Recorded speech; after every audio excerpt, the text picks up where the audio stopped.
cómo está su relación con Jenny Berenice Reynoso, cómo usted ve que ella ahora sea la procuradora, porque sabemos, ¿verdad?, un concurso que la fiscal de ese momento, que era Jenny, no quiso participar. Usted participó, se dijo de todo, hasta sacaron reportajes de que los que fueron nombrados ya estaban preseleccionados. Se habló de todo. Su vínculo con Jenny Berenice desde ese momento hasta ahora, que es la Procuradora General de la República, y cómo usted ve que ella ocupe actualmente ese cargo. Qué bueno que sea la magistrada Jenny la que esté ocupando el cargo, porque ella empezó desde paralegal, y que ahora sea la persona que dirige nuestra institución implica que ha habido un periodo de crecimiento para la institución, de madurez. Eso es importante señalarlo. Miren, señores, yo trabajé con la magistrada Jenny y nosotros nos llevábamos bien. Después la magistrada decidió no concursar, yo concursé. Inclusive a una de las personas que yo fui a pedirle consejo fue a la magistrada Jenny, y ella me recibió, me dio las recomendaciones del lugar. Luego yo concursé, ahora yo la veo todos los lunes. Hasta con la misma magistrada Miriam hubo su tema.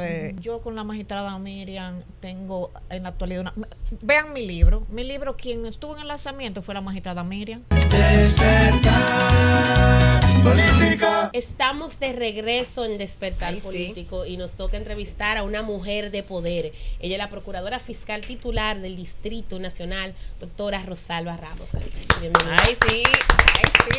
Gracias por esta invitación. Realmente muy contenta de poder estar aquí con ustedes. En otra faceta. Hoy un día así de lluvia. Ay, sí, definitivamente. Y es algo que le agradecemos mucho, claro, que haya sacado de su agenda, aunque ya teníamos un tiempecito conquistando esta entrevista. Teníamos mucho tiempo. La última vez fue por la lograrla. Actividad que estaba usted, también Karen, y la magistrada estuvo presente en la actividad de Jalair, de las legisladoras en el Congreso Nacional. Le dije, la queremos allá, y nos dijo, no hay problema, hablen con las muchachas. Qué bueno. Y de inmediato nos ayudaron con esto. Y empezar así, si nos lo permiten, ¿qué le pareció esta actividad, esta iniciativa? Tantas mujeres legisladoras, diputadas y senadoras que se pusieron de acuerdo para no solamente modificar una serie de leyes, sino también de comprometer al Poder Ejecutivo para, de alguna manera, combatir el tema de la violencia de género, la violencia en contra de la mujer, de manera integral. Este tema a mí me gusta cuando veo la iniciativa de hacer algo, porque realmente es muy preocupante lo que tenemos. Miren, señores, nosotros llevamos aquí en el distrito, en lo que va de año, llevamos 7 mujeres. Y a nivel de todo el país, más de 40, 45. Okay.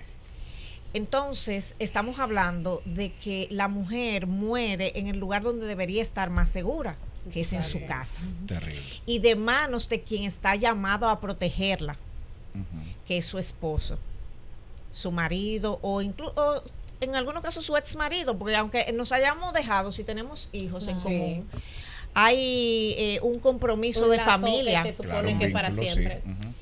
Esta iniciativa me pareció maravillosa.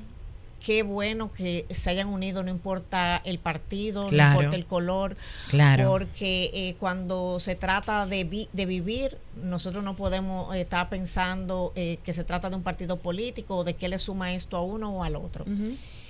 Por eso fui, porque inclusive ustedes saben que los lunes nosotros tenemos una reunión en la Policía Nacional, la Fuerza de Tarea. La Fuerza de Tarea. Y fui para el Congreso y después corriendo para mi otra reunión. Entonces, tenemos que apoyar esta iniciativa. La diputada, las legisladoras a nivel general, yo las veo muy optimistas porque hablan de erradicar. Y qué bueno, porque tal vez nosotros somos un poquito más negativos los que estamos dentro del sistema de justicia. Porque lo ven a diario. Porque lo vemos a diario. Claro. Pero yo creo que hay que ponerse metas altas para poder llegar a algún lado. Sí, se le tira la luna para llegar a la estrella. Entonces, cuando hablaban de erradicarlo totalmente, yo decía, espérate, no me quiero dejar ganar por el pesimismo. Porque hay que darlo todo para que sea así. Qué porque bueno. No puede ser que yo tenga más posibilidades de morir a mano en mi casa la que estamos solteras tenemos miedo de meternos en ese lío de nuevo, magistrada, porque pero que así ya uno no sabe, te lo dicen, que las mujeres debieran de pensar, un pique que me da, las mujeres debieran de pensar 2 veces antes de meterse en una relación, pero yo estoy en eso, para no desconcentrarnos del mensaje. Aquí se habla mucho sobre corrupción en el Estado Dominicano, se habla mucho de corrupción, sin embargo, poco se habla de la corrupción que está y de los delitos financieros que están en el sector privado. Sin embargo, usted es muy reconocida por sus aportes, especialmente en los temas de delitos económicos, y fue la responsable de levantar el velo corporativo. ¿Podría explicarnos por qué era tan importante esto y cómo afecta esa lucha contra el crimen financiero?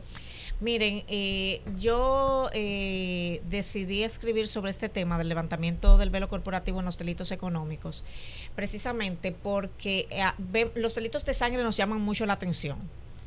Cuando vemos una muerte, una violación. Sin embargo, los delitos económicos y de cuello blanco nos quitan a veces la posibilidad, sobre todo también cuando se habla de corrupción, de que tengamos mejores escuelas, de que tengamos mejores hospitales. Y la mayoría ustedes se han fijado que la mayoría de los casos de corrupción que hemos tenido siempre se escudan en empresas, porque para tú manejar dinero, tú no lo puedes hacer simplemente como una transferencia persona, a tu cuenta. Exacto. Tú tienes que tener una estructura, tú tienes que contar con unas condiciones. Entonces, por eso quise escribir sobre ese tema, y sobre todo que en el país no había nadie que se hubiese atrevido. No es que soy la más atrevida, no necesariamente la que más sabe. De repente también creo que es importante que nosotros comencemos a centrar las personas cuando les roban los ahorros de toda su vida. Señores, eso hay que verlo en los tribunales. Y por lo regular son personas que ya están en la última etapa de su vida, sobre todo laboral, porque ya son personas que se han retirado y que quieren poner su dinero a trabajar para ellos poder dedicarse a descansar un poco luego de haber trabajado la vida entera. Entonces, comienzan ahí a los tribunales a pelear con una persona que le ha distraído sus bienes. Entonces también por eso cuando estuve en los tribunales siempre me daba cuenta de que siempre nos preocupábamos más por los delitos de sangre.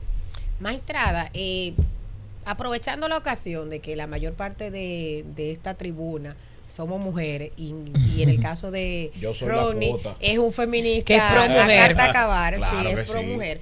Nosotros las que hacemos política y hacemos vida en estos espacios que son bastante agresivos, bastante agrios, en donde tenemos que romper paradigmas para poder sobresalir. En su caso, que evidentemente maneja un área bastante agria, ¿usted en algún momento se ha sentido acosada, excluida o en cierto modo amenazada porque evidentemente trabaja y maneja temas de interés que pueden afectar sectores que independientemente, aunque no se quiera, se afectan? Miren, cuando yo inicié como fiscal, yo tenía apenas 23 años. Wow. Entonces, de eso hace ya 19, sin sacar no cuenta. Calculen bueno, eso. ya lo tengo ya. Y lo primero que me ocurrió, las primeras cosas que me ocurrieron cuando estaba iniciando, era que los policías querían primero decirme mi amor. El policía aquí no tiene. Que usted sabe, mi amor. Usted decirle a una fiscal, mi amor, el policía si dominicano. si esta conversación estuviese en Twitter o en X, dirían que las mujeres ahora nos hemos echado y no quieren que nos den un piropo. Y eso No. Lo que dicen cuando nos quejamos de que nos digan mi amor. Sí. No, porque lo que pasa es que estamos hablando de trabajo. ¿sí? Claro. Eso es lo que yo entiendo, pero ellos no lo entienden. Entonces era como muy particular. Ella está como recreando. Porque fue una etapa muy graciosa. ¿Qué fue? Le pasó a una periodista que un alcalde de Santo Domingo Este le dijo mami al aire. Oye, mira mami, lo que te estoy muero. diciendo es tal cosa. Eso fue horrible. Graciosa, pero también es incómoda. Incómoda. Ahora Ella yo sería sé ahora. que usted se puede reír en estos momentos, pero en ese momento, Es súper incómodo. cuando va pasando, Sí, es súper incómodo, porque claro. a todas nos pasa. Que hay momentos que uno dice como que, ¿cómo fue que dijiste? Entonces era bastante incómodo y a veces también yo comenzaba y le decía, ¿cómo fue? Claro. Entonces yo ahí reaccionaba y me decían, magistrada. Entonces, pero siempre estábamos entre el magistrada y el mi amor. Y el mi amor. Y el para atrás. Y cada vez que yo... Entonces, eso fue una etapa un poco... También me pasó, yo trabajaba dentro del mismo palacio de la policía. Sí. Porque ustedes no sé si recordarán que cuando los departamentos como homicidio, Estaban todos departamentos ahí, como robo, claro. nosotros estábamos en la parte de atrás de la Sí, policía. Yo fui sí. policía. Entonces ahí ya estábamos nosotros. Yo estaba en el departamento de homicidio. Yo yo siempre tenía mis uniformes de chaqueta, pantalón, falda, chaqueta, pero tuve que dejar de ir en falda. Ay, eso llamaba la atención allá como una cosa increíble. Porque eso era, cuando yo iba en falda, un escándalo. Era como un escándalo. Entonces son cosas que tú dices a veces. También la gente no creía que yo era fiscal por lo joven que, claro, que me veía. Joven, bonita. Entonces, ser bonita incluso es un problema en estos ambientes. Ese es el problema mayor, porque entonces ahí automáticamente entienden que tú no tienes capacidad para hacer el trabajo. También, entonces fue como una etapa que como mujer me tocó demostrar que no solamente se trataba de que yo era joven o que podía tener ciertas cualidades físicas, sino que yo tenía capacidad para poder estar en ese departamento. Duré como 8 meses en ese departamento de homicidios. Y realmente fue uno de los departamentos que más me ha gustado. Y al día de hoy, la dama de hierro, Rosalba Ramos. Mira, realmente yo me he ganado el respeto, gracias a Dios, de mis compañeros y de las personas que tengo alrededor. Me siento contenta en esta etapa de mi vida con los resultados profesionales que he obtenido. Ha sido difícil dirigir la Fiscalía del Distrito, ya tengo 7 años dirigiéndola, cumplí el 21 de septiembre. Estuve en una misa de acción de gracias dándole las gracias a Dios por todos estos 7 años, pero no me arrepiento de nada, al contrario. Rosalba, ay, oye, ya yo te porque los policías. Rosalba, mi amor. Rosalba, mi amor. Yo estoy peor que los policías. Magistrada, yo estoy peor que los policías. Magistrada, usted decía que usted tenía 7 años. Y yo recuerdo, y va más o menos en la misma tesitura de la pregunta de Karen, yo recuerdo que cuando usted entró hace 7 años, se criticó mucho en un principio y decían que estaba ahí por una cuota política, algo así, o sea, como, qué bueno, y es algo que quiero expresar en público, qué bueno que a pesar de las críticas que en un momento tuvo, usted pudo romper todo eso y demostrar que usted es una mujer, o sea, claro, de armas tomar, que es una mujer trabajadora, pero sobre todas las cosas que tiene muchas capacidades. En esa tesitura, y que se han ido y venido gobiernos, ¿no? y y ha seguido con su legado. Claro. En esa misma tesitura, ¿qué es esa impronta? O sea, ¿qué es eso que usted diría? El día que me retire, el día que decida retirarme, esto ha sido, o sea, como mi legado, como mi mayor logro, mi mayor legado. Miren, lo primero que yo me propuse cuando llegué era que yo quería una fiscalía más humana, centrada en las personas. Claro. Porque cuando tú manejas tantos casos, nosotros a veces somos como los médicos, vemos tantos robos, vemos relaciones sexuales, y por un tema de autoprotección uno pierde, se desensibiliza, busca la manera de autoprotegerse y desvincularse. Entonces, las víctimas lo sienten. Los imputados también lo sienten porque tú lo vas llevando en un proceso. Mi caso es un número más, pueden sentir. Entonces, esa era mi meta principal, claro, y ha sido una meta que he mantenido en el tiempo, porque definitivamente que las personas deben ser el centro. Incluso yo he buscado la manera de, a través de los medios, intentar educar a la población, porque las personas van y te hacen las mismas preguntas siempre. ¿Qué es una denuncia? ¿Cómo puedo denunciar? ¿Por qué las mujeres en los casos de violencia de género retiran la denuncia? Claro. ¿Por qué ellas no quieren seguir y después culpan inclusive al mismo Ministerio Público? Las preguntas son las mismas. ¿Por qué el policía me quita el carro o puede quitármelo? Y todo el mundo tiene dudas. Y señores, cuando usted llega al Palacio de Justicia de Ciudad Nueva con una situación, a ti te lo pueden explicar 20 veces. No es fácil. Y te lo explican 20 veces, tú lo entendiste, tú sales del despacho de la persona que te explicó y tú vuelves, ay, pero yo tengo ahora una duda de lo que me dijo. Y es obvio que no podemos tener el tiempo ilimitado para atender a todo el mundo respondiéndole absolutamente todo. Pero lo que yo me he centrado mucho en que el equipo le dé un buen trato a la persona y también, sobre todo, que se le dé respuesta. ¿Cuál? la que merezca el caso. Si es una acusación, una acusación. Si es un archivo, un archivo.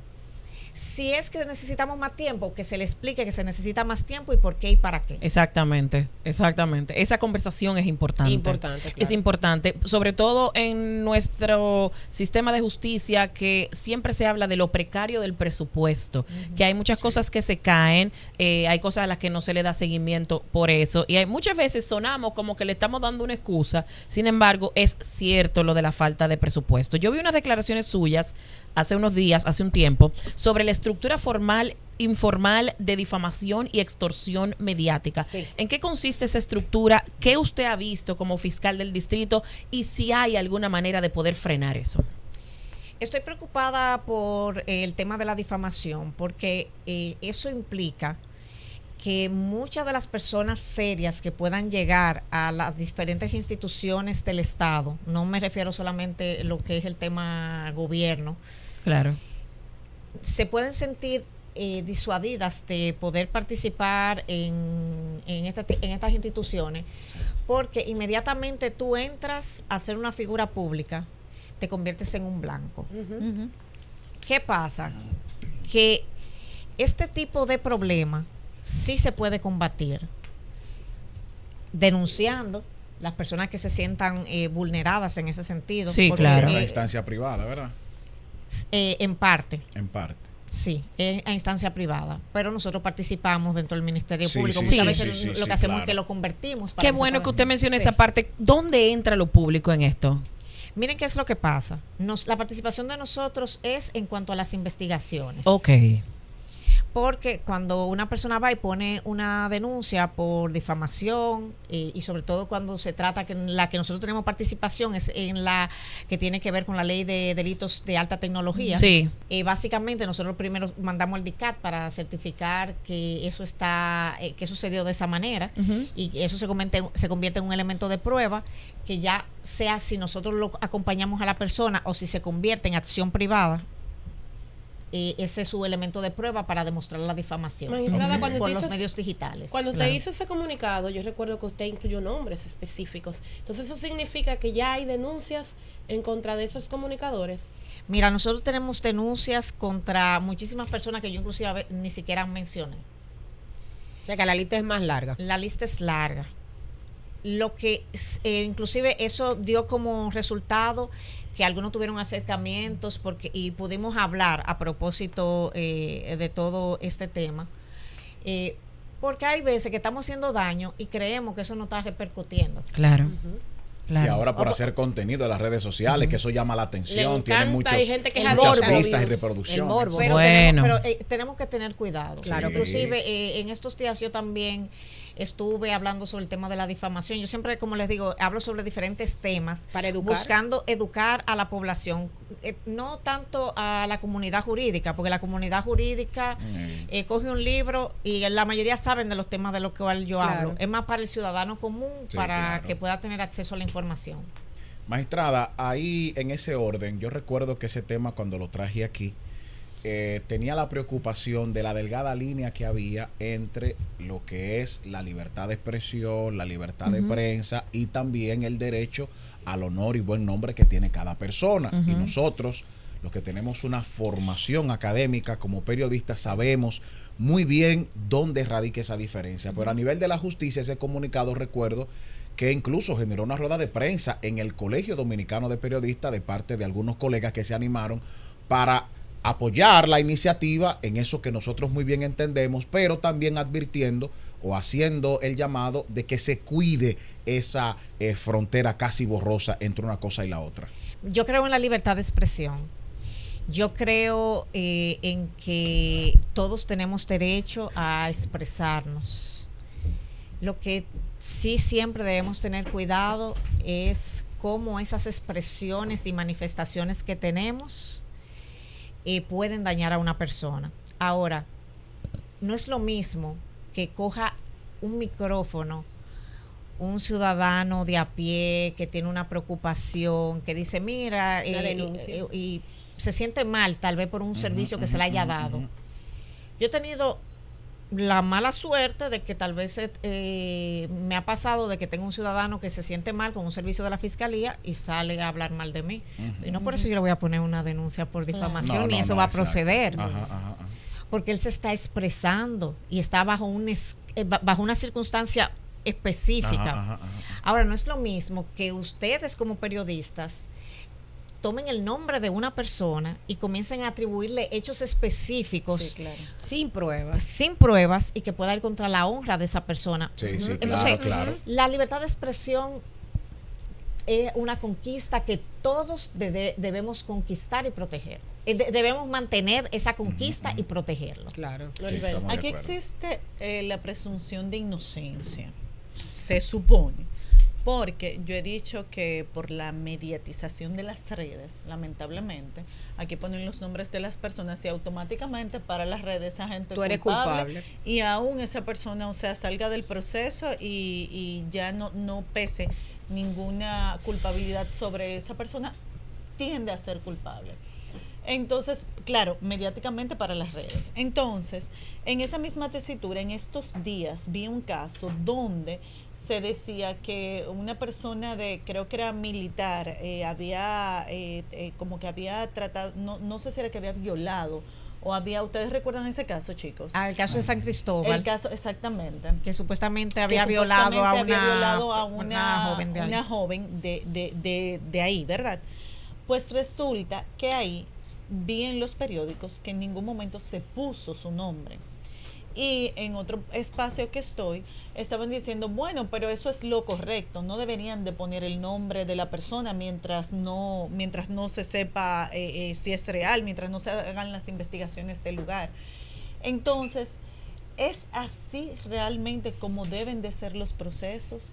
¿No se deben de poner los nombres de las personas o sí se deben de poner? Porque, o sea, ahí entra como una contradicción. No, pero tu pregunta es muy buena. Ahí entra como una contradicción, entonces me gustaría saber. Miren qué es lo que pasa. Cuando tú no has judicializado un caso, tienes que tener cuidado con los nombres. No que no puedas mencionarlo, pero lo ideal sería que no lo hagas. Ya cuando tú tienes una medida de coerción, que tú estás haciendo una solicitud, y sobre todo cuando son casos de interés público, es algo que tú estás solicitándole al juez, no es la culpabilidad o la no culpabilidad de esa persona, es que te garantice que esa persona se va a presentar ante el proceso bajo un esquema que se va a determinar dentro de esa audiencia, que puede ser que yo te diga, mira, realmente él no se puede presentar porque él no tiene ningún presupuesto. Entonces se le pone prisión preventiva. Pero de repente el juez puede decidir algo totalmente diferente. Entonces ahí los nombres, tú sí los puedes dar perfectamente. Yo sí sé que eso trae como consecuencia que comenzamos a cuestionarnos respecto a que luego, si lo declaran inocente, que desatacha, pero por eso es que siempre se habla de que supuestamente, presuntamente, alegadamente, probablemente. Pero en el caso de la policía, pero es el nombre de la persona. El caso de la policía, ¿verdad? Que sabemos que es un auxiliar de la justicia, pero hay apresamientos y antes de que inicie el proceso en los tribunales se dice el reconocido delincuente.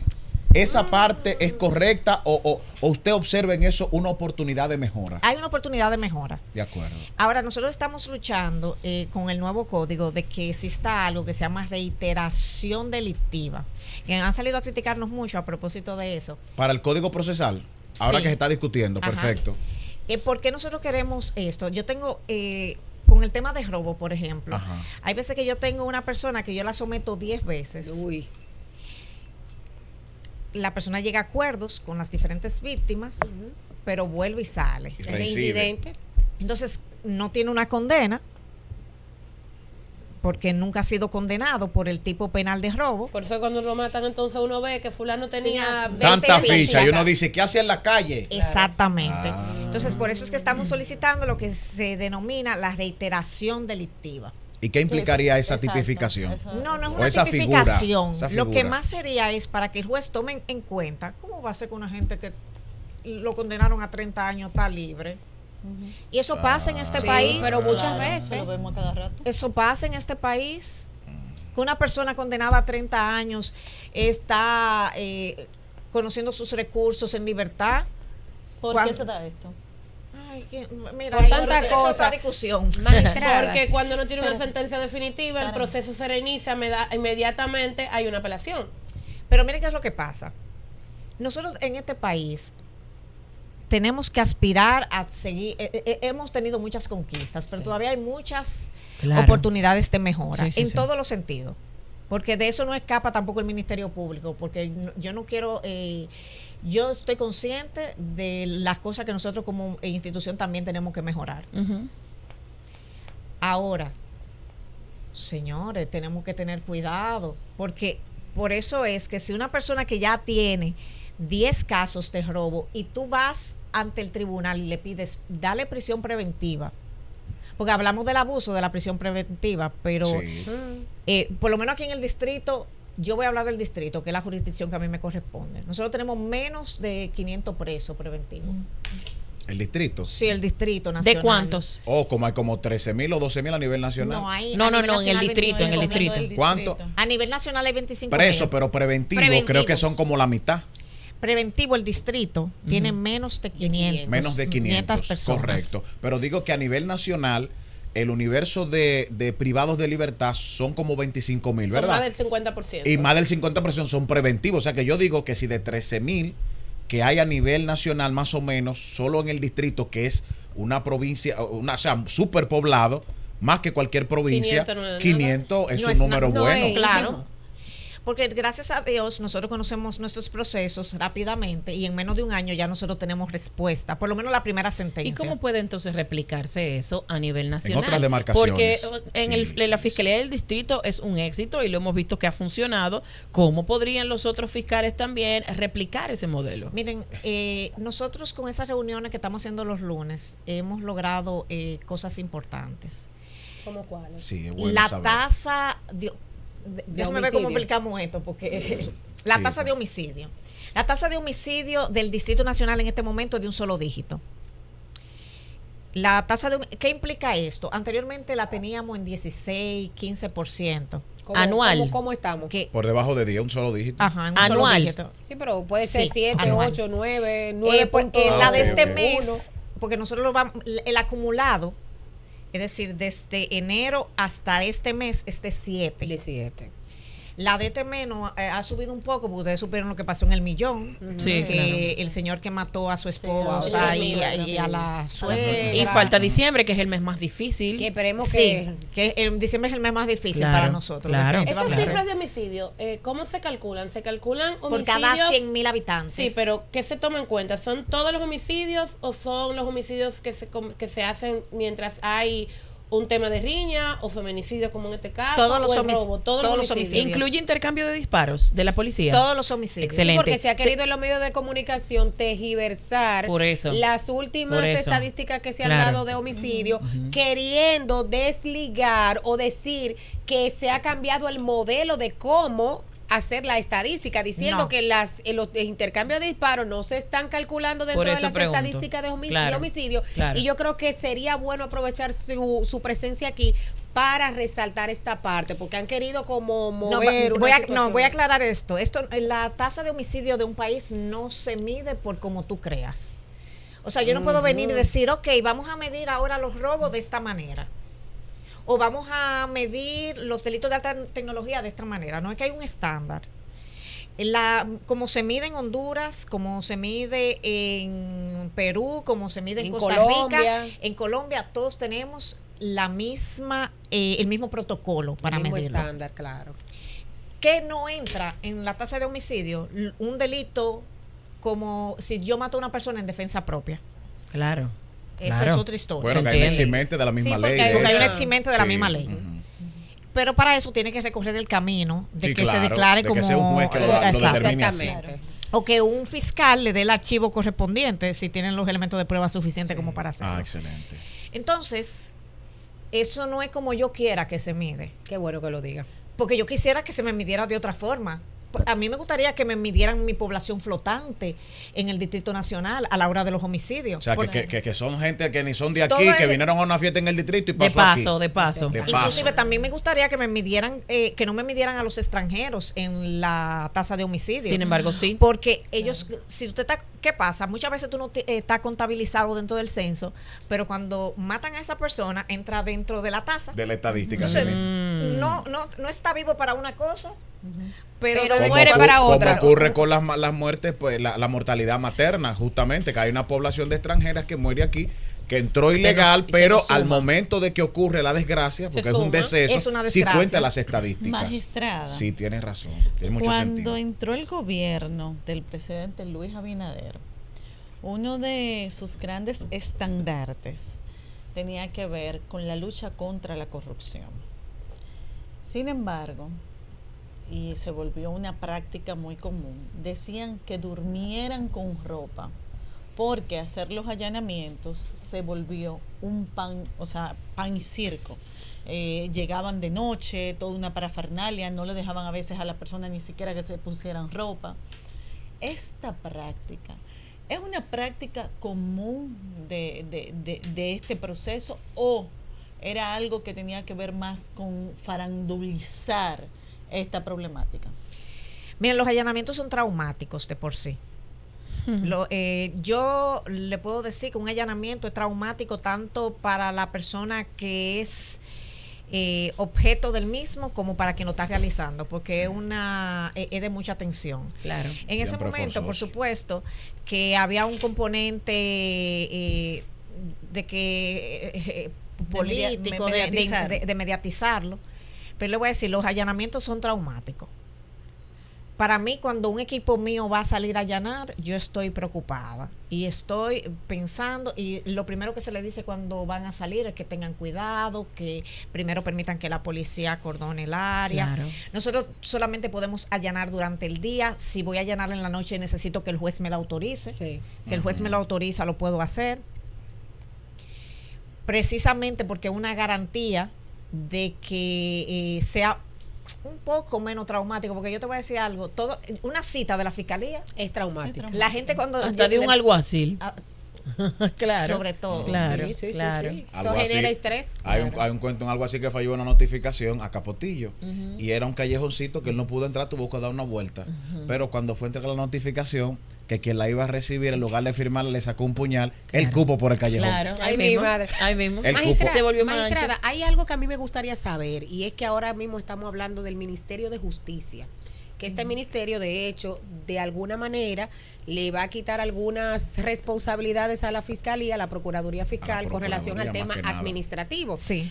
Ha habido mucho debate con relación a la pertinencia de este ministerio, y a mí me gustaría, usted que está dentro del sistema, que conoce la carga de trabajo que tiene la Procuraduría, que usted nos dé su opinión sobre qué usted opina sobre este nuevo Ministerio de Justicia. Lo primero que nos va a quitar es el tema del sistema penitenciario. Sí. A nosotros nos conviene muchísimo que esto ocurra. Ojalá que eso también no afecte directamente el presupuesto de nosotros, porque esa es otra historia. Pero es importante. ¿Por qué? Cuando yo voy a un tribunal y una de las mayores situaciones por las cuales me extinguen los procesos es por el no traslado del imputado. A veces, eso ocurría antes. Entonces, como el sistema penitenciario estaba bajo el cuidado de nosotros, era una falta que me la atribuían a mí. A ustedes directamente. Como le digo, gracias a Dios que eso es un tema, por lo menos en el distrito, más que superado. Nosotros las extinciones, como ya antes del año tenemos decisiones, no es algo que nos ocurra muy a menudo. Pero cuando no trasladan a un preso y es tu responsabilidad, eso es algo que también nos afecta. También el sistema penitenciario lleva un presupuesto muy importante, económicamente hablando. Y nosotros también, porque para investigar tú necesitas dinero. Claro. Entonces eso siempre ha sido para nosotros, así como como yo lo veo, porque yo no puedo hablar a nivel de la institución, y eso es importante que ustedes lo sepan. Pero más porque usted está involucrada en... Siempre lo hemos visto eso como un peso. Claro. Entonces usted no puede dedicarse a trancar a la gente y también a cuidar a la gente que usted tranca. Sí, hay una parte ahí, sí. Igual con el tema de la INASIF también, que sea la Procuraduría, que sea una dependencia de la Procuraduría, que tenga ese vínculo cuando es la que certifica la calidad de las pruebas que el tema del INASIF, ellos tienen un consejo que forma parte la Defensoría Pública. Hay cierta independencia, ¿verdad? Sí, lo que pasa es que económicamente depende más del Ministerio Público, porque ahí opinamos todos, pero depende económicamente de la Procuraduría en el mayor sentido. Magistrada, una pregunta. ¿Cómo es su relación, cómo está su relación con Jenny Berenice Reynoso? ¿Cómo usted ve que ella ahora sea la procuradora? Eso en el contexto de que recordemos que cuando usted llega al cargo por un concurso y fue ratificada hace unos meses, ¿verdad? Hace como 2 años. Hace 2 años fue ratificada. Pues hace más todavía. O sea, que fue confirmada en el puesto. O sea, que ha hecho una buena labor. Pero en principio fue turbulento porque sabemos, ¿verdad? Un concurso que la fiscal de ese momento, que era Jenny, no quiso participar. Usted participó. Se dijo de todo. Hasta sacaron reportajes de que los que fueron nombrados ya estaban preseleccionados. Se habló de todo. Pero usted se ha impuesto, se ha mantenido. Ya este tiempo que usted tiene ahí, para mí no hay que cuestionar nada. Sí. Ahora bien, su vínculo con Jenny Berenice desde ese momento hasta ahora, que es la Procuradora General de la República, y cómo usted ve que ella ocupe actualmente ese cargo. Qué bueno que sea la magistrada Jenny la que esté ocupando el cargo, porque ella empezó desde paralegal. Wow. Dentro de la institución, y que ahora sea la persona que dirige nuestra institución implica que ha habido un periodo de crecimiento para la institución, de madurez. Eso es importante señalarlo. Miren, señores, yo trabajé con la magistrada Jenny. Yo estaba en litigación 1. En litigación 2, perdón. Lo que pasa es que allá tenemos litigación 1 y litigación 2. Okay. Y nosotros nos llevábamos bien. Después la magistrada decidió no concursar. Yo concursé.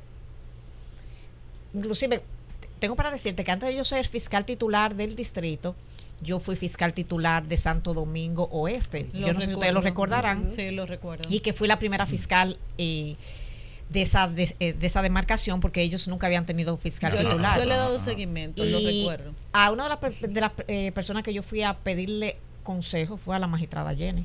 Excelente. Y ella me recibió, me dio las recomendaciones del lugar. Luego yo concursé. Ella fue a la corte. Ahora yo la veo todos los lunes. O sea, nosotros tenemos una relación cordial, profesional. Ahí no hay chisme, ahí no hay nada. La nebulosa. Son dos grandes profesionales. Inclusive en su momento, miren, hasta con la misma magistrada Miriam, hubo su tema. Yo con la magistrada Miriam tengo en la actualidad vean mi libro. Quien estuvo en el lanzamiento fue la magistrada Miriam. Que ¿Cómo se llama su libro? El levantamiento del velo corporativo en los delitos. Fue la pregunta que yo le hice. De los delitos económicos. Deberían entonces los gobiernos que vienen, el Consejo Nacional de la Magistratura, seguir apostando por procuradores, ahí incluye a hembras, ¿verdad? Y a hombres y mujeres, por gente que sea de carrera. Usted destaca eso de que Jenny Berenice es desde el principio la de la carrera, claro. Okay. Miren, yo siempre he sido coherente en lo que he dicho. Yo siempre he creído que el procurador de un país, el hecho de que lo nombre el presidente de la República, no implica que en lo absoluto vaya a afectar la independencia del Ministerio Público. Nosotros somos un órgano muy maduro, todo es por concurso, no hay nada más independiente que un fiscal. Te lo digo porque hay veces, yo lo que soy es un gerente de una jurisdicción, pero cada fiscal es responsable a nivel disciplinario. No se le puede bajar línea. No. Mira, no hay nada más difícil que un fiscal, porque eso tiene su personalidad. Pero no le suma. Pero no le suma esto de la reforma constitucional que le pone la condición de que tenga como mínimo 5 años no haber militado en ningún partido político. Porque eso se sobreentiende de que si yo hice presidenta y me designa a mí, somos compañeros, somos colegas, y de repente como que yo voy a recibir sus lineamientos si soy el procurador. Esa es la percepción que se tiene. Esa reforma constitucional no aporta de que sea alguien distante de la política, aunque sea por 5 años antes de aspirar. La política criminal de un Estado es determinada en muchos sentidos por el Procurador General de una república. Entonces, un presidente debe tener incidencia. Ok. O sea, y usted eligió a un presidente, usted lo hizo de manera democrática. ¿Por qué pensamos que el hecho de que lo elige el presidente, que lo elegimos todos, y que va por la mayoría, porque votamos la gran mayoría, ¿por qué tiene que ser malo? O sea, usted entonces, no sataniza eso como mucha gente lo hace. No, claro que no. Entonces, yo he visto gente muy política, que es muy profesional. Y muy he visto objetiva. personas que son demasiado tibias. Usted tiene que ser frío o caliente. Entonces, Pero eso no le implica que usted lo vaya a hacer mal por eso. entonces es Excelente. mentira eso del Ministerio Público independiente. El Ministerio Público no hay manera de que sea totalmente independiente. No, nosotros somos independientes. Eso Eso es lo se que lo Es lo digo. que ella dicen, está que son diciendo, que independientes independiente. independientemente de Déjenla quién lo nombre. responder, déjenla Sí, responder. nosotros El somos protagonista es el invitado. Miren, señora, el Ministerio Público es independiente. Ustedes pueden estar conscientes, en el día de hoy ustedes pueden asegurar eso. Y se los voy a explicar por qué. Cada fiscal que coge un expediente en la mano sabe de la responsabilidad que tiene. La única manera de yo quitarle responsabilidad a un fiscal es abocando, que implica es yo tomar el expediente y trasladar todas las responsabilidades a mi persona de manera directa. Y yo le voy a decir algo. En este momento, con el conocimiento que la mayoría de nosotros tenemos en cuanto a derecho administrativo, a derecho constitucional, nadie quiere arriesgarse y poner su patrimonio de manera como sí. una garantía de una decisión que uno sabe que está mal. Claro. Mire, yo la vi haciendo unas charlas en Cristo Rey sobre derechos y me gustaría saber si es algo que se puede replicar, si es algo que se ha instruido a otros fiscales de otras demarcaciones para que lo hagan y qué se persigue con este tipo de charlas y conferencias. Miren, yo he estado en Cristo Rey, en La Sursa, Okay. En Capotillo, en casi la mayoría de los barrios. Inclusive antes del COVID lo hacía con mucha regularidad. Ok. Después del COVID Bajó un poco la bajamos un intensidad. poquito por el tema que estábamos viviendo en ese momento Sí. y sobre todo porque yo tenía dos niños chiquitos y ahora lo hemos vuelto a retomar. A mí me gusta ir a los liceos, a las escuelas, a llevar este tipo de charlas, porque lo que nosotros perseguimos es sobre todo porque tenemos la tasa de homicidio que tenemos alta todavía, es por lo que tiene que ver con conflicto social. ¿Qué implica? Que no es delincuencia, que no es por un tema de robo, sino que porque tú y yo no nos Me ponemos de alzaste la acuerdo. voz. Me alzaste No, la rozamos un voz. vehículo, te tumbé el bumper sin querer. Lo que hablábamos y no ayer, que sí. la gente se mata por un picapollo, Eso por lo un hemos puesto dicho, en sí, una sí. fila, por un rayón en el vehículo. Que es lamentable. Porque Por no una- me pagaron por una 50 música A veces que gente molesta. amiga, porque mira el ejemplo que ella pone, estamos jugando dominó y porque nos dijimos dos palabras. Señores, el último muerto que Eso jugó es dominó terrible. fue por un peo. O sea, en ese país en el que estamos viviendo. Qué barbaridad. Virgen Entonces, de la es Alvarado. preocupante que por cualquier discusión termine una persona muerta, que también cuando van que se dando trago, un tema de que ella es mía, el tema Sí. con el tema de las mujeres Sí, sí, que sí. creen que somos una propiedad y termina Que la sacó a bailar y esa es la mujer mía. Y que no ayuda también las canciones, las bachatas que hablan de que las mujeres son de su propiedad, de que si no es conmigo no es con nadie. Y yo creo que también debería hacerse algo al respecto a propósito de que hablábamos Ante de la ese libertad control de ante la expresión. libertad de Es una expresión y vaina. todo eso. Entonces, por eso a mí me gusta ir a los barrios, porque también ahí que tú te das cuenta de qué está pasando. Si hay un punto de droga que está funcionando, que lo hemos quitado 10 veces, pero vuelven y lo ponen. Y lo ponen de Claro. nuevo. Porque tú, Ay. sí, es verdad. Sí, pero se da, claro. es que, señor, el punto de droga, tú lo cambias de dueño. Ay, sí. Ajá. Y a veces, Tú ca- quitas la y a- cabeza y a y veces alguien la cambian, hereda. y a veces cambian de esquina, pues siguen en el Esa- sector. No, ellos no cambian mucho de esquina. No, No, porque Porque por eso la se llama clientela está ahí. punto, porque Ya la el punto clientela está creado, ahí. sí. El punto comercial, igual que un colmado o cualquier otro negocio. Si Entonces, a todo el veces- mundo sabe que ahí venden cerveza, por ejemplo, el dueño, eso tiene un costo incluso mayor, ese negocio, porque ya tiene un valor agregado. Es un punto Tiene comercial. un punto Es un punto comercial. comercial. Entonces, nosotros vivimos en una lucha constante. Mira, nosotros ahora los martes nos reunimos aquí en el distrito, todo lo que tenemos que ver con esta jurisdicción para determinar estrategia, para ver qué está pasando, cuál es el lugar donde estamos teniendo más robo, cuál es el lugar donde hemos tenido más homicidios. Normalmente nos concentramos en los delitos grandes, en el narcotráfico, en los homicidios, corrupción. ¿Qué se está haciendo para ese raterismo? Y eso que hace que es lo que la gente le molesta en el día a día. El que tú no puedas caminar. Señores, en la Lincoln, entrando a René en los otros días, un motorista fue, le arrancó la cartera al frente de todo el mundo y es tan descarado que él se paró en el semáforo a esperar a cruzar con la cartera de la tipa al hombro. O sea, que es ladrón, pero respeta la ley de tránsito. Respeta la ley de tránsito. Qué contradicción. Para que no lo parara la menores, pero que son lo que ponen a la gente, exacerban a la gente. ¿Qué se está haciendo con eso? A nosotros, como jurisdicción, son el tipo de delito que nos preocupa, porque es lo que afecta a la seguridad. Claro. Nosotros nos reunimos todos los martes. Los lunes tenemos la reunión donde vamos a dar el reporte. A dar el reporte. Y de ahí también a veces salimos con algún tipo de tarea o de encomienda, por decirlo de alguna forma. Sí. Entonces, los martes nosotros nos reunimos y vemos esos números, qué está pasando, dónde es el lugar donde más robo tenemos, cuál es esa calle donde más denuncia tenemos, porque la policía tiene un mapa de calor que te dice a qué hora, cuáles días y qué es lo que está pasando ahí. Ajá. Entonces, así, si hay que aumentar el patrullaje dentro de una zona determinada. Eso es lo que se está haciendo ahora por cuadrantes, que anunció el Ministerio de Interior y Policía. Sí. Ok. De Estrella Faride. Entonces, eso, inclusive el mismo Ministerio de Interior y Policía participa dentro de la reunión de los martes y el ayuntamiento. También. Excelente. Porque hay veces que yo tengo un problema en un lugar que es del tema de la recogida de basura.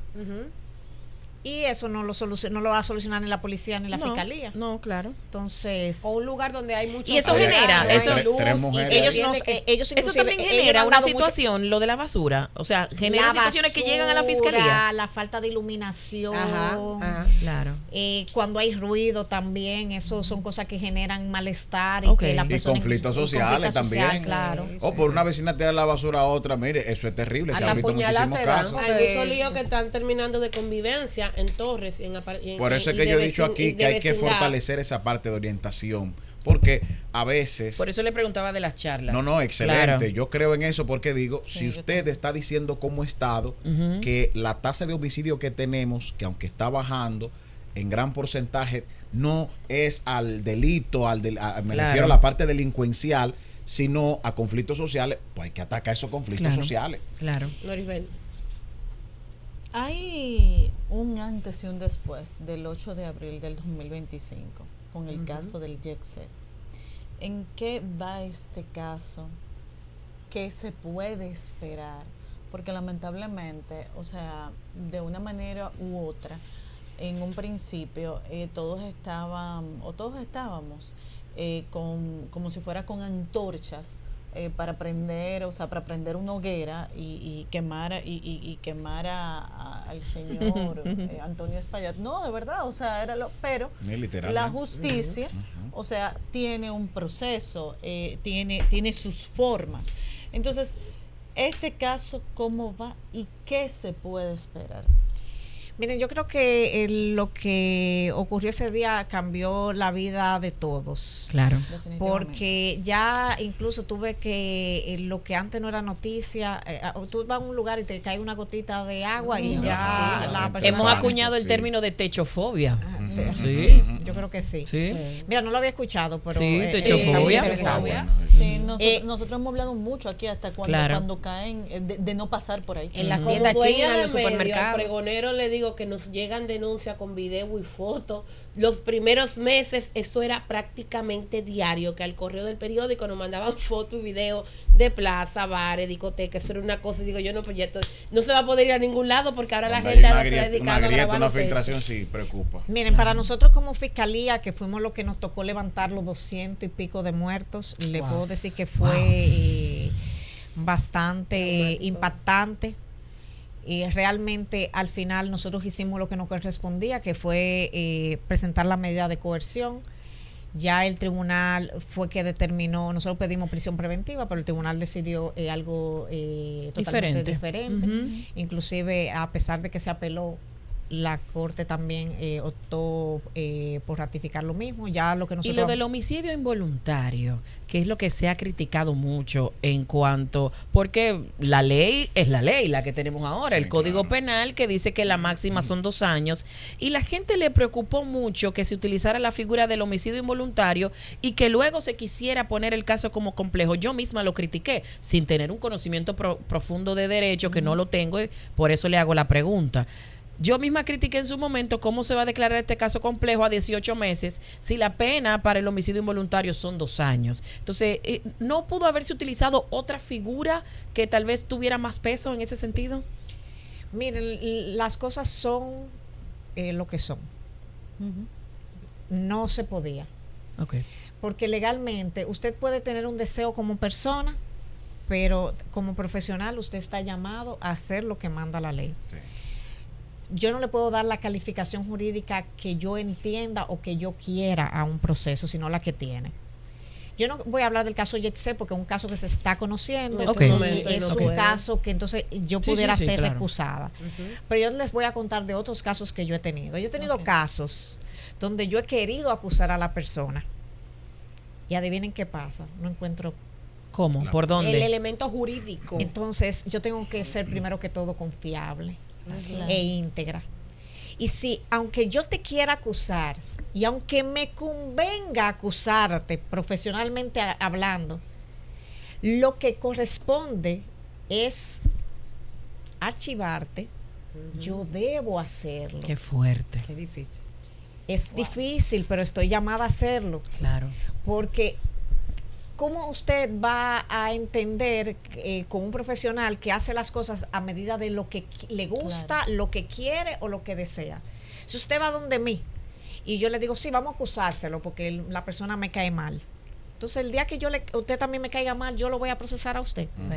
Es lo que se habla aquí siempre, sobre todo el coordinador Linares, del debido proceso. Entonces, Es lo que entonces el debido proceso, Sí. definitivamente. A mí me encantaría a veces decir, mira, este lo vamos a procesar simplemente A 30 porque años. sí. Y vamos a condenarlo a 30, pero no se puede. Tenemos que ser respetuosos del debido proceso y de las personas y que debemos darle el trato a la persona que también nosotros queremos recibir. Magistrada, Hay que ser justos. volviendo a la pregunta inicial de esta entrevista, que fue sobre déjala ir, que para mí es un tema bastante neurálgico y nosotras lo tratamos aquí a diario, que lamentablemente pasa un fin de semana que es cuando más ocurren este tipo de hechos de feminicidio y estas cosas, pues uno llega aquí con el corazón prácticamente roto. Claro. Usted dice que ve mucho optimismo en las legisladoras y que ve como positiva esta iniciativa en su experiencia, que es quien ve todos los días estos casos y conoce a profundidad el por qué suceden este tipo de cosas. ¿Qué usted propondría para que esta iniciativa positiva pueda robustecerse en términos legales? Claro, claro. Mira, lo que yo propondré, yo no creo que debemos seguir hablando de lo legal. Porque el problema menos importante de la violencia de género es legal. Ya ley hay. Porque ya, Sí. no, ley hay. Sí. Cuando usted le da el golpe, preso está. No siempre. En la mayoría. En la mayoría de los Porque casos. una de las porque cosas- La mayoría violencia- que denuncia. Porque la violencia física Y es es el muy último poco detonante, sí, el probable último que detonante. tú no lo judicialices. Porque ya tú tienes un elemento de prueba que es demasiado evidente. Contundente. Que el golpe. Entonces, todos esos casos que no ha sido en su jurisdicción, al menos que yo recuerde, donde vemos víctimas que van a las fiscalías y se le pierden los certificados médicos y tienen que hacerse 2 y 3 y los certificados se siguen perdiendo. Uno que trajimos aquí hace poquito, que no fue en su jurisdicción, creo que fue en Santo Domingo Este. Andrea Villacamacho, ¿en cuál es que está? No, ella es la directora general. Bueno, Sí. Trajimos un caso que De tiene violencia. 3 años, 4 denuncias, una orden de arresto y el tipo se da el lujo de burlarse y mandar mensajes diciendo que la policía no puede conmigo, que ni el diablo puede conmigo. O sea, hay muchos de estos casos de feminicidio tienen en común que fueron a la autoridad y la autoridad por H o por R no pudo garantizarle la vida, no asumió el caso a tiempo. Y nosotros mencionamos a las mujeres, pero ha habido casos de hombres que han tenido que viralizar sus casos porque van a los destacamentos y lo que hacen es que se burlan. Miren, Yo te voy a decir algo. La violencia contra los hombres, eso no es un hecho que sea tan importante. Tan grande, ¿no? No, eso no. Usted se refiere en cuanto a las estadísticas. Sí, para que no le tomen ese corte y después digan que usted le está restando importancia a algo. A los porque hay hombres. videos que mujeres rompen cristales, hacen de Siempre me todo. ocupo de mencionar el caso de los hombres para que no nos acusen. No, y por de eso digo a la feminazi. magistrada, cuando se refiere a Sí, importancia, se refiere a la cantidad de casos, ¿verdad? A la cantidad de casos. Exacto. Permíteme a la Cuidando, magistrada, yo por sé que favor, que nos dé sus los tigres recomendaciones no son para fácil. este proyecto Sí. y esta iniciativa Que de Déjela responda. Ir, de acuerdo a su experiencia. Y otra cosa importante, Ministerio de la Mujer, la magistrada va a los barrios a escuchar Está y a chismeando ver Está por chismeando qué ya, Karen. sucede la violencia de género. Está chismeando ahí. Miren, el Centro Conductual para Hombres entiendo que debe replicarse en todo el país. El Centro Conductual Cónchale, para sí. Hombres Claro. está aquí en el Distrito Nacional, se ha replicado en algunas provincias. Excelente. Pero eso deberíamos llevarlo a mayor escala, que no sea un proyecto de fiscalía ni de procuraduría, sino que incluso sea a gran escala y que pertenezca también de algún modo a salud pública. Porque tú no haces nada con el tema de más leyes, nosotros no necesitamos en cuanto a violencia. Más castigo tampoco. Ay. Más no, es que lo que nosotros necesitamos es enseñarle a los hombres otro tipo de herramientas para enfrentar la ira. Claro. Aquí hay muy poca educación emocional. Estoy de acuerdo. Y estamos hablando del problema de la violencia contra la mujer, pero aquí hay violencia contra los niños, aquí hay violencia, inclusive a veces hasta en el mismo trabajo. Con los animales. Con los animales, ni digamos. Son sí, alarmantes. sí, Ronnie traía en estos como días otra- los números de la cantidad de hombres muertos a manos de otro hombre. Aquí hay Que mucha son violencia. la mayoría. son la es mayoría. violencia en sentido Mucha general. violencia. Y eso hay que Entonces, visibilizarlo también. Aquí nosotros debemos comenzar una etapa de educación emocional. Claro. De que comencemos a ver qué yo puedo hacer con esos sentimientos de ira. Ay, sí. Qué yo puedo hacer cuando comenzar a tener dominio propio, no dominio de los demás. Claro. Autogestión de las emociones.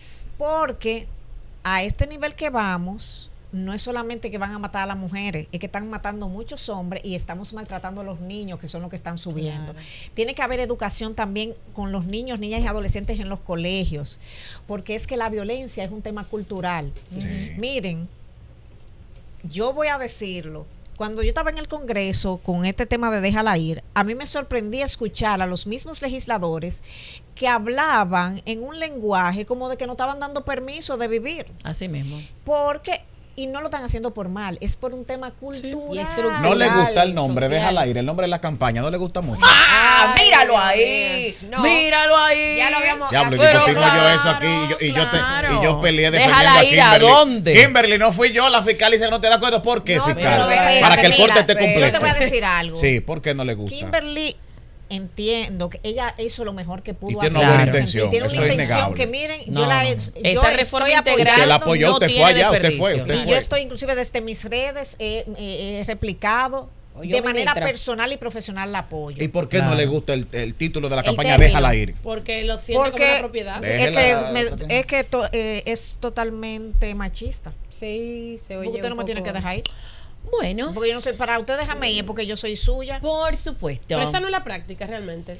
Lo que pasa es que acuérdense Tenemos que cambiar este el es un tema paradigma. también para vender, Es paternalista. para Déjala vender ir. esto tiene que tener un nombre que venda. Y ese es el tema que va a Es vender. Porque mercadológico. ahora mismo culturalmente a un hombre así es como usted le Así va a como poder se vender ve. el proyecto. Ujú. Mi amor, mira, déjala ir. Déjala ir, así, claro. Tranquilo. Y eso es, Desde el principio yo lo me veo hizo como algo ruido eso. estratégico Ok.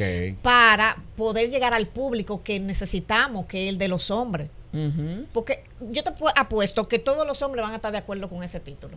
Claro, Y perdónenme. pero Y no soy claro. nada feminista. Estoy muy bien casada, felizmente casada. No, pero no sé, no hay que, para ser feminista, Para ser no hay que feminista, estar lo que pasa soltera, es que soltera, Ustedes no. saben que hay feminacia. Ella lo está diciendo de verdad. Ella lo está aclarando Hay feminazi. precisamente Y es porque verdad. ella es pro mujer. Es pro Claro. mujer. Pro mujer y aquí la mayoría somos pro mujer. Ahora, la concepción del feminismo que se tiene hoy en Radical y día rancio, es que yo radical estoy y de loco. acuerdo Esa con no es la locura. construcción del feminismo, eso es una desviación, una exageración. El extremismo que se mete en todo. Un extremismo como lo tiene cualquier otro movimiento, como está en las religiones, como que no estoy de acuerdo con hasta eso. en los temas económicos, señores. Aclare Hay un la capitalismo salvaje y un... de hoy en día, lamentablemente. Pero que esa no es la la doñería. Pero percepción falta, que se tiene pasa hoy hasta en con, día con es una diferentes locura. grupos, hasta las chicas que se dejan el pelo rizo, le dicen algunas afronazis, porque ellas dicen que si tú te laseas el pelo, entonces tú te estás negando contra tu natura casi. ¿Entiendes? Magistrada, Pasa en todas de mi partes.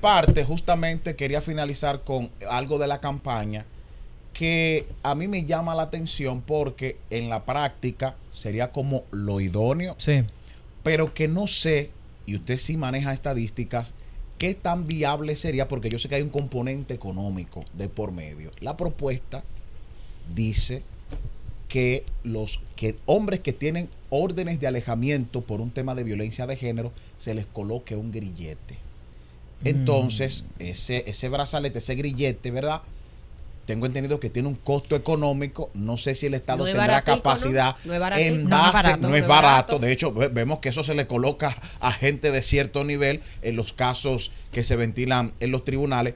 Entonces, en base a la parte económica y a la cantidad de órdenes de alejamiento que existen, que si recuerda la cifra, sería bueno que nos la refresque aquí, es viable esa propuesta, que es muy bonita y es parte de esa campaña, pero no sé si es lograble desde ese punto de vista. Miren, nosotros tuvimos en el 911 con el lanzamiento de las alarmas, porque van a comenzar a utilizar unos tipos como de alerta para personas desaparecidas, para el tema de sismos y entre otras. Entonces lo que habrá que ver es si podemos utilizar la geolocalización que tenemos con el tema de los celulares para determinar cuando esto ocurra, de que un hombre se le acerque a una mujer con la que tenga una orden de alejamiento. Miren, el 80% de los feminicidios que ocurren nunca denunciaron. Wow, Entonces, de repente, las mujeres no denunciamos. A mí me afecta tanto el tema de los feminicidios, de verdad Yo se que lo digo sí. porque hay muy buenas intenciones, las hay, pero a veces hasta que... ¿Cómo rescatarlas entonces? ¿Cómo tú rescatas al 80%? Claro. Si no han pedido ayuda. Si no han pedido ayuda. Y lo que hemos trabajado casos de violencia, sabemos que no es fácil trabajar con la víctima de violencia. Porque Salir ella de ese está, ciclo. ay, claro, ya no están, la mayoría de las veces no están ni siquiera consciente de que están siendo violentadas. Consciente. Es que me quiere, es que él me dice Y eso aunque porque yo me porto mal. Y aunque lo esté consciente, esta semana, por ejemplo, se viralizó el caso de la ex esposa de un chef muy famoso. Sí, lo vi. Donde ella dice, yo no te quise, o sea, todo esto ha pasado por años y yo no quise denunciarte porque yo no quería ver al padre de mi hija Haciéndole judicializado. daño. A nosotros nos meten Sí. en este pedacito Ajá, de la cabeza, en la psiquis. que nosotros, la familia va primero, Exacto. que hay que cuidar la imagen y si vamos a creer en la denuncia de ella, hasta que no es su hija la que sufre violencia vicaria, ella no toma la decisión de llevarla ante un Es tribunal. terrible. Miren, es lamentable que el Código Penal no hable el nuevo código de la violencia vicaria. La he visto mucho, hombres que matan a sus hijos simplemente para hacerle daño a la madre. A la madre. Tuve el caso de un bebé que el papá lo estrelló contra una pared Ay, Dios y porque ella fue a hacer unas uñas, porque ella era manicurista y ella salió a ganar, o sea, fue a trabajar que A salió. buscarse el dinerito. Para todos Ay, en Dios. la familia. Entonces, sí, es lamentable que nosotros no estemos hablando de violencia vicaria en el nuevo código, pero es que es un tema cultural. Nosotros tenemos que comenzar desde las escuelas a hablarle a los Claro. niños y a las niñas de que con la violencia, de darle alternativas, de que si estoy enojado, ¿qué hacer? Porque es que usted nunca va a dejar de sentir enojo. No, somos La seres ira humanos. es un sentimiento totalmente Claro. natural. Humano. Entonces, tenemos que educar al ser humano para que entienda qué hago cuando estoy enojado, qué hago también hasta cuando estoy feliz, porque cuando estoy feliz puedo también tomar decisiones que son erróneas. En la efervescencia, en la... O sea, Ya para terminar, usted asumió en el 2018, 2018, sí. de esas metas que usted se planteó, ¿cuáles ha podido cumplir y cuáles le faltan? Miren, estos han sido 7 años de muchos retos. Yo creo que yo he sido una fiscal que ha enfrentado cosas que ningún otro titular del distrito le correspondieron en su momento. Lo primero es que yo llego, y aunque la mayoría no lo crea, yo no tenía ningún tipo de apoyo político. Luego dejé de tener apoyo institucional. Sí. Luego, de repente, yo tengo en la jurisdicción 50 fiscales menos que los que habían en el 2018. ¿Y a qué se debió eso? Breve. Porque se fortaleció el PEPCA y parte de las personas que la mandaron para allá y hubieron algunos cambios, personas que renunciaron también. Okay. Igual pasó con personal administrativo, que fueron aproximadamente 60. De repente, entonces, estamos hablando de un déficit de 110, 120 personas. Mucho. Eso sin contar con que muchas de las personas que se llevaron para otros lugares tenían mucha experiencia. Y los que comenzaron entonces otra vez en el distrito eran personas que eran fiscalizadores, que estaban iniciando su carrera dentro del Ministerio Público. Que hay una curva de aprendizaje que hay que recorrer. Vino el COVID. Que el COVID, ustedes no se pueden imaginar lo que implicó para nosotros, porque nosotros seguíamos trabajando desde las casas. Homicidio nunca dejó de trabajar. Era con unos trajes que salían los muchachos y también había un temor porque era algo totalmente desconocido. Sí. Delito de alta tecnología tampoco nunca dejó de trabajar.